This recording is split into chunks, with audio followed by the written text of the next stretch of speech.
الرحیم ان اللہ ملائکتہ یصلون علی النبی یا ایھا الذین آمنوا صلوا علیہ وسلموا تسلیما اللہم صلی علی سیدنا مولانا محمد وعلی آلہ وصحبہ افضل صلواتک بعدد معلوماتک بارک وسلم اللہم صلی وسلم علی النبی الامی وآلہ اللہم صلی علی سیدنا مولانا محمد کلما ذکرہ الذاکرون وصلی علی محمد کلما غفل عن ذکرہ الغافلون اللہم صلی علی سیدنا مولانا محمد وعلی آلہ واصحابہ افضل صلواتک بعدد معلوماتک بارک وسلم اللہم صلی وسلم علی النبی الامی وآلہ۔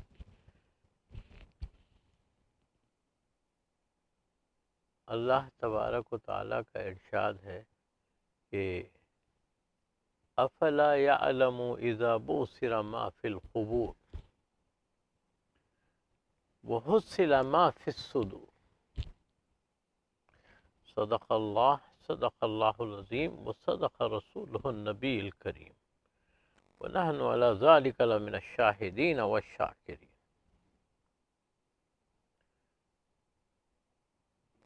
افلا یعلم اذا بعثر ما فی القبور، کیا بھول گئے ہیں، کیا یہ جانتے نہیں ہیں کہ وہ دن آنے والا ہے بعثر ما فی القبور، کہ جو خبروں میں ہے وہ خبروں سے اٹھائے جائیں گے، کہ خبروں سے اٹھائے جائیں گے۔ اب خبروں سے مراد یہ نہیں ہے کہ صرف وہی خبر ہے جو زمین میں ہے،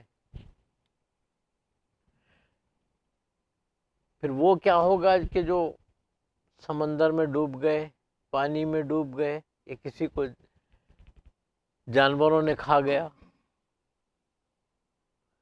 یہاں مراد یہ ہے کہ جو جس حال میں گیا ہے اس حال سے اٹھا لیا جائے گا، وہیں سے لایا جائے گا۔ علماء کہتے ہیں کہ انسان کے جسم میں یعنی ریڑھ کی ہڈی میں پہنچنے کے بعد ایک ایسا باریک سا حصہ ہے، بس وہی ہے جو دکھتا بھی نہیں ہے، مگر اسی سے اٹھایا جائے گا، اسی سے اس کی پھر سے تخلیق ہوگی۔ اور اللہ تبارک و تعالیٰ کے آگے یہ آسان معاملہ ہے کہ انسان کو پھر سے اٹھانا بہت آسان ہے، اس سے کہیں زیادہ آسان ہے جو شروع میں بنانا ہے۔ شروع کی جو تخلیق ہے یعنی پہلی دفعہ جو بنایا جاتا ہے اس سے کہیں آسان ہے کہ اسے پھر سے بنانا، کہ اسے پھر سے بنانا بہت آسان ہے۔ تو یہ دوسری دفعہ جو تخلیق ہے، اس کی دوسری دفعہ جو اٹھایا جانا ہے اس کا، تو اس کی بھی تشریح فرما دی گئی ہے۔ کیا ہے، کیوں اٹھایا گیا ہے؟ اس لیے اس کو اٹھایا جائے گا کہ اسے اس کا حساب کتاب دینا ہوگا۔ حصل ما فی الصدور، کہ جو اس کے دل میں جو چھپا ہوا ہے وہ بھی ظاہر ہے، وہ بھی ظاہر کیا جائے گا، وہ سب نکالا جائے گا۔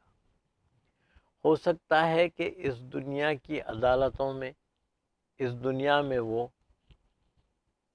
پاک دامن ثابت ہو گیا ہو، لیکن اللہ کی ایک اور عدالت ہے، وہاں حساب ہونے والا ہے، اور وہاں ہو سکتا ہے، بہت ممکن ہے کہ وہاں پر وہ مجرم ثابت ہو جائے، بہت ممکن ہے۔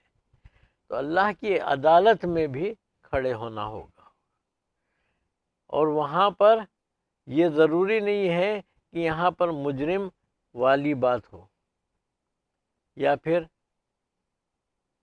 وہاں پر تو جج کو بھی کھڑے ہونا پڑے گا کہ تو نے کیسے فیصلہ دیا تھا۔ دونوں ہی کو کھڑے ہونا، ہر ایک کو کھڑے ہونا ہوگا، ہر ایک کو کھڑے ہونا ہوگا۔ اور یہ سارا معاملہ کب ہے؟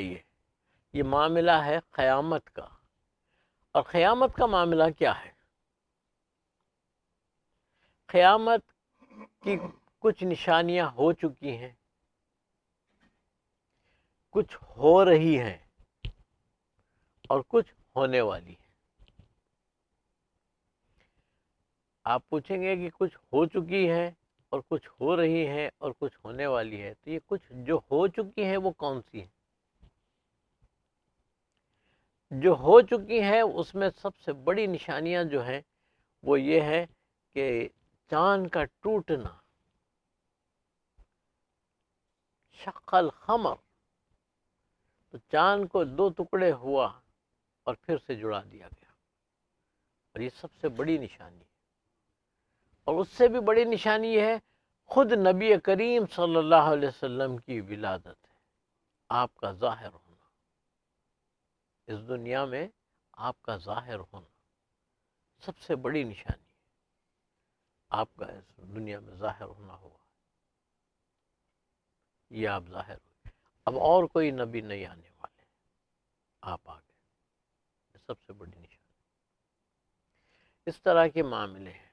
اچھا، ظاہر ہونے کے بعد اب اور جو ظاہر ہو رہے ہیں نشانیاں، وہ ظاہر ہونے والی نشانیاں یہ ہے کہ اب جو حق پر ہے وہ اپنے آپ کو ناحق سمجھنے لگ جائے گا، یعنی اس قدر ناحق والے ہو جائیں گے کہ اسے یہ سوچنے پر مجبور کر دیں گے کہ واقعی میں غلط، حالانکہ وہ حق پر ہے،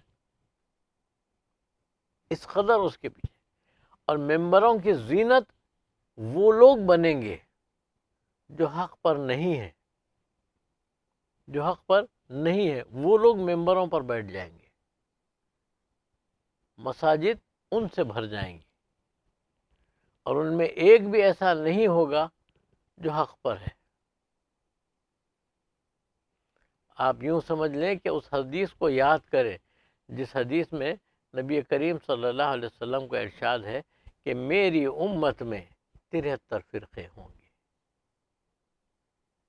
72 فرقے ایسے ہوں گے جو جہنمی ہوں گے، صرف ایک فرقہ ایسا ہوگا جو جنتی ہوگا۔ صحابہ نے پوچھا یا رسول اللہ وہ کون سا فرقہ ہے؟ تو حضور کا ارشاد ہوا کہ ما انا علیہ و اصحابی، جس پر میں ہوں اور میرے صحابہ ہیں، جس پر میں ہوں اور میرے صحابہ ہیں، بس یہ وہی فرقہ ہے۔ باقی کے پورے ایسے ہوں گے جیسے تیر کمان سے نکل جاتا ہے، اس طرح سے نکل جائیں گے۔ اور یہ وہ لوگ ہیں جو نماز بھی پڑھیں گے، روزہ بھی رکھیں گے، سب کچھ کریں گے، صدقہ خیرات سب سارے اعمال کریں گے، اور یہ سارے اعمال کو نبی کریم صلی اللہ علیہ وسلم کا ارشاد ہوتا ہے، صحابہ کو کہہ رہے ہیں، کسی اور کو نہیں، صحابہ کو کہہ رہے ہیں کہ تم اپنی عبادتوں کو ان کی عبادتیں دیکھ کر کہیں گے کہ ارے ہماری عبادتیں تو بڑے حقیر ہیں، یہ اتنی زیادہ عبادتوں والے ہیں، اور ان کی عبادتوں کا حال تو یہ ہے۔ اچھا، نبی کریم صلی اللہ علیہ وسلم کیا کہتے ہیں؟ آپ کا ارشاد ہوتا ہے کہ صحابہ کی عبادتیں کیا ہیں؟ اگر وہ ایک ذرہ برابر بھی یوں سمجھ لو، ایک گیہوں کے دانے کے برابر بھی اگر صدقہ کرتے ہیں، خیرات کرتے ہیں، تو تمہارا یعنی آج کے دور کے لوگوں کا ایک پہاڑ کے برابر بھی صدقہ خیرات کرنا برابر نہیں ہے ان کا ہے۔ اس کی وجہ یہ ہے، صرف دو باتیں ہیں۔ ایک یہ ہے کہ انہوں نے نبی کریم صلی اللہ علیہ وسلم کو دیکھا ہے، آپ کی صحبت اختیار کی ہے، یہ سب سے بڑی وجہ ہے۔ اور دوسری وجہ، وہ ایمان کامل رکھتے تھے، صحابہ کرام ایمان کامل رکھتے تھے، اور ان کے دل بڑے صاف تھے، ان کے دل بڑے صاف تھے، جو ظاہر تھا وہ باطن بھی تھا، دل میں بھی وہی تھا جو باہر ظاہر زبان پر ہوا کرتا۔ یہ نہیں کہ سامنے کچھ کہتے تھے بعد میں کچھ کہتے تھے، نہیں، یہ نہیں تھا ان کا۔ یہ ڈبل نہیں، اسٹینڈرڈ نہیں ہوتا جیسا آج کا تھا. جو ہم سامنے تو ایک بار ہاں ہاں ہاں ہاں کہتے تھے، جس طرح آج کل یہاں کی قوم کہتی ہے، زبان پر کچھ دل میں کچھ، سامنے مسکرا کر بات کرتے جی جی جی یس یس یس یس، سامنے کہتے دل میں جو ہے سو کچھ اور ہے. ان کو ٹریننگ ہی اس بات کی دی جاتی تھی، always keep a smiling face. منافقت، لیکن صحابہ کرام کا معاملہ یہ نہیں تھا. صحابہ کرام کا معاملہ یہ نہیں تھا کہ ہمیشہ جو بھی بات ہے وہ صاف صاف ہوتی ہے، صاف صاف ہوتی ہے. یہ نہیں کہ جو ہے نا کچھ اور زبان پر اور دل میں کچھ اور. یہی بات ہے، حصل ما فی الصدور، جو دل میں ہے، جو زبان میں ہے، جو سینے پہ چھپا ہوا ہے سینے میں، وہ ظاہر کر دیا جائے گا، وہ نکالا جائے گا. وہ حصل ما فی الصدور.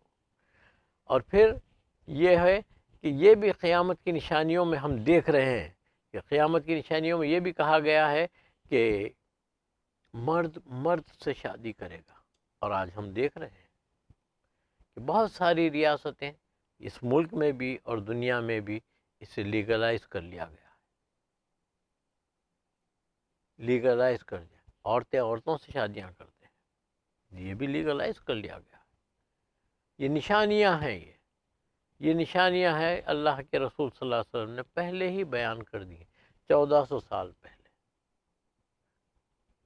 نبی کریم صلی اللہ علیہ وسلم کے علم غیب پر انگلیاں اس وقت بھی اٹھاتے تھے اور آج بھی اٹھائی جاتی ہیں کہ حضور کو یہ معلوم نہیں تھا، حضور کو وہ معلوم نہیں تھا، حضور کو یہ علم نہیں تھا.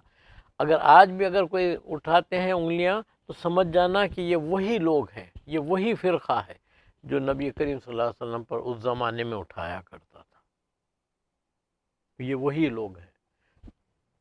اس زمانے میں بھی نبی کریم صلی اللہ علیہ وسلم پر جب یہ انگلیاں اٹھا رہے تھے تب جوش رحمت تھی. نبی کریم صلی اللہ علیہ وسلم صحابہ کو سب کو جمع فرمائے اور کہا کہ پوچھ لو مجھ سے کیا پوچھنا چاہتے ہو، میرے علم غیب پر انگلی اٹھاتے ہو، پوچھو کیا پوچھنا چاہتے ہو. ایک صحابی رسول کھڑے ہو گئے، یا رسول اللہ، ان کے بارے میں یہ مشہور ہو گیا تھا کہ انہوں اپنے والد کی اولاد نہیں ہے، یہ اپنے والد کی اولاد نہیں ہے. یہ کھڑے ہو گئے، کھڑے ہو کر پوچھنے لگے کہ یا رسول اللہ میرا باپ کون ہے، میرا باپ کون ہے. تو نبی کریم صلی اللہ علیہ وسلم نے فوری فرمایا کہ تمہارا والد وہی ہے جو جس کی تم اولاد ہو. یہ کون بتا سکتا ہے، یہ کون بتا سکتا ہے؟ یہ اللہ کے نبی ہی بتا سکتے ہیں. اس زمانے میں نہ کوئی اس قدر جتنی آج ٹیکنالوجی ہے اس طرح کچھ نہیں ہے. اچھا، پھر بیٹھ گئے. اب ایک منافق کھڑے ہو گیا، ایک کافر کھڑے ہو گیا، اور یہ سورہ قلم میں موجود ہے اس کی بات. اس کا نام تھا ولید بن مغیرہ. ولید بن مغیرہ کھڑے ہو گیا اور بولا یا رسول اللہ میرا باپ کون ہے، میرا باپ کون ہے. تو نبی کریم صلی اللہ علیہ وسلم نے فرمایا کہ تیرا باپ ایک چرواہا ہے، تیرا باپ ایک چرواہا ہے. بس اٹھ گیا وہ محفل سے، اٹھ کے نکل کے چلا گیا اور سیدھا گھر جا کر اپنے ماں کے بال پکڑ لیا اور تلوار لے کے بولا سچ سچ بتا میرا باپ کون ہے، ورنہ ابھی تیری گردن مار دوں گا، بتا میرا باپ کون ہے. اس میں یہ کیا کر رہا ہے تو، تیرا باپ وہی ہے. نہیں، ابھی سن کے آ رہا ہوں محمد رسول اللہ صلی اللہ علیہ وسلم، انہوں نے کہا ہے کہ میرا باپ چرواہا ہے، سچ بتا. کافر ہے لیکن کیسا یقین ہے دیکھو، کافر ہے لیکن یقین ہے کہ وہ آپ نے جو کہا وہ سچ کہا. کافر ہے، یقین ہے. اور ہم مسلمان ہیں، ہمارا یقین، پر سچ بول. بولے اچھا، تو بولے میرے بال چھوڑ میں بھی بتاتی ہوں. انہوں نے سچ کہا، تیرا باپ نامرد تھا، تیرا باپ نامرد تھا. انہوں نے جو کہا سچ کہا. میں یقیناً اس چرواہے سے میں نے تجھے پیدا کیا.